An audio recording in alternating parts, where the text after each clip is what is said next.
જય શ્રી કૃષ્ણ. ઓમ નમઃ શિવાય. અનંત ચતુર્દશીની આપ સર્વેને ખૂબ ખૂબ બધાઈ. ભગવાન વિષ્ણુનું જે અનંત સ્વરૂપ છે એ સ્વરૂપ દ્વારા જે એમણે ઉર્જાને બ્રહ્માંડમાં પ્રવાહિત કરી એટલે આ દિવસનું નામ અનંત ચતુર્દશી કહેવાય છે. જેવી રીતે આ સૃષ્ટિની અંદર યોગ, લોક, સબલોક, મહાલોક, તપોલોક, ભૂલોક, અટલ લોક, વિતલ, સતલ, સમાતલ, તલાતલ, મહાતલ, મહાતલાતલ અને પાતાલ, આ 14 લોક, એની દિવ્યતા અને એ 14 લોકોની રક્ષા ભગવાન વિષ્ણુએ અલગ અલગ સ્વરૂપ ધારણ કરીને એમની અનંત ઉર્જાથી બધાની રક્ષા કરી હતી. એટલે આ અનંત ઉર્જાના કારણ આજના દિવસને અનંત ચતુર્દશી કહેવાય છે.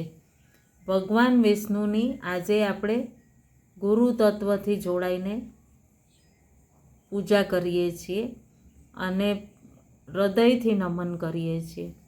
તો આજે બધા શાંત થઈને ભગવાન વિષ્ણુની એ અનંત ઉર્જા પ્રાપ્ત કરવા પ્રાર્થના કરીશું. વક્રતુંડ મહાકાય સૂર્યકોટી સમપ્રભ નિર્વિઘ્નમ કુરુ મે દેવ સર્વકાર્યેષુ સર્વદા. ઓમ શાંતિ શાંતિ શાંતિ. ઓમ નમઃ શિવાય. ઝૂમ અને યુટ્યુબમાં જોડાયેલા મારા સર્વે યુટ્યુબ પરિવાર, ઝૂમ પરિવારનું સ્વાગત છે. હૃદયથી નમન. હૃદયથી એ ચક્રધારી ભગવાન વિષ્ણુના સ્વરૂપનું ધ્યાન કરતા આજે અનંત ચતુર્દશીના દિવસે ભગવાન વિષ્ણુની ઉર્જાને આપ વિષ્ણુજીની પૂર્ણ ઉર્જાને પોતાના જે સંસારનું પાલન કરતા છે એમની ઉર્જાને પોતાની અંદર પ્રવાહિત કરી શકે છે. કહેવાય છે કે મહાભારતમાં યુદ્ધ વખતે કૌરવોએ છલથી કહેવાય ને છલથી ધૃત કીડામાં પાંડવોને હરાવી દીધા હતા. મામા શકુનીએ કેવા પોતાના પાસાથી ધૃત કીડા આદરી અને પૂરા પાંડવોને હરાવી દીધા અને પાંડવોનું પૂરું રાજપાટ બધું જ છીનવાઈ ગયું અને ખૂબ જ કષ્ટ ઉઠાવવું પડ્યું હતું એ લોકોને. ત્યારે એમને 12 વર્ષનો વનવાસ મળેલો અને 1 વર્ષનો અજ્ઞાતવાસ. તો ખૂબ પરેશાનીઓમાં હતા. ત્યારે પાંડવોએ અસહ્ય પીડા સહન કરી.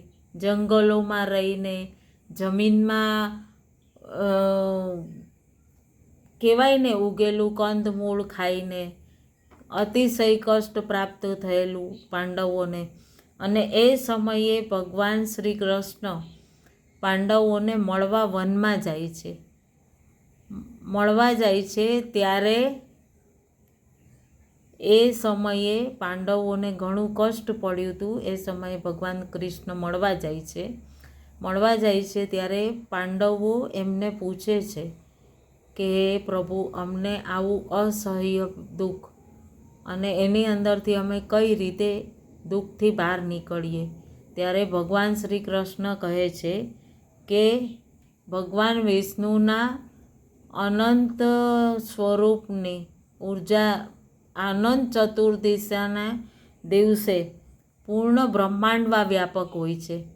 તો ભગવાન વિષ્ણુના સ્વરૂપની ઉર્જા ને વ્યાપક સ્વરૂપની પૂજા તમે કરો, જેને દિવ્યતાથી તમે પોતાની અંદર એમની આરાધનાથી તમને નિશ્ચય મુક્તિ મળશે. તો જે પણ વ્યક્તિ પોતાની અંદર ઘણી બધી એવી વાતો છે જન્મો જન્માંતરની, એ બધાથી મુક્તિ, હૃદયની વિશાળતા અનુભવ થાય એના માટે અનંત ચતુર્દશીના દિવસે ભગવાન વિષ્ણુની ઉપાસના કરવી. હવે ગ્રંથોમાં કીધું છે કે ઘરના કોઈ પણ ઈશાન ખૂણામાં સ્વચ્છ સાફ કરી ગંગાજલથી પવિત્ર કરવાનું અને પીસેલી હળદરથી એક સ્વસ્તિક બનાવવું. સ્વાસ્તિક બનાવી અને ભગવાન વિષ્ણુની પ્રતિમા રાખી, ફોટો હોય તો ફોટો રાખવો અને ભગવાન વિષ્ણુ સહસ્ત્રના પાઠ કરવા, વિષ્ણુ નામ સહસ્ત્ર પાઠ કરવા, દીવો પ્રજ્વલિત કરી અને એમનો જપ કરવું. તો એમનાથી એ દિવ્ય ઉર્જા તમને પ્રાપ્ત થાય છે. હજી એક ઉપાય બીજો બતાવવામાં આવ્યો છે ગ્રંથોમાં કે પીળા કલરનો દોરો લઈ અને એને ઓમ વિષ્ણવે નમઃ એમ બોલતા એક ગાંઠ મારી, એવી રીતે 14 ગાંઠ મારવાની.